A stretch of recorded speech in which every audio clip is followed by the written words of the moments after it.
यहाँ कहाँबाट आउनुभयो, के नाम हो? मेरो नाम गायत्री राणा मगर, मेरो घर चाहिँ प्युठान। प्युठान। हजुर। मैले तपाईलाई सुरुमा एडलिप लिने बित्तिकै मैले यो ह्यामर हालेको थिएँ र ह्यामरिङ गर्नुको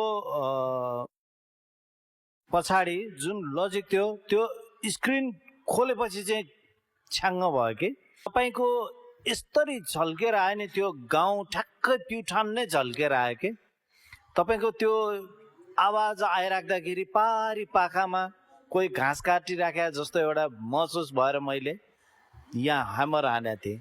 म चाहिँ दार्जिलिङमा बस्छु अनि दार्जिलिङमा चाहिँ हामीलाई भाषाको पनि क्राइसिस हुन्छ है, क्राइसिस छ। हामीले आफ्नो भाषा बोल्नु पाउनुपर्छ भनेर पनि हामी सरकारसँग लड्नुपर्छ। हामी त्यहाँ बसेर पनि हाम्रो नेपाली भाषाको लागि, नेपाली साहित्यको लागि मैले नेपालमा आएर हेर्दाखेरि जति दार्जिलिङमा नेपालीले आफ्नो संस्कृति मनाउँछ नि त्यति यहाँ मनाउँदैन जस्तो मलाई लाग्छ।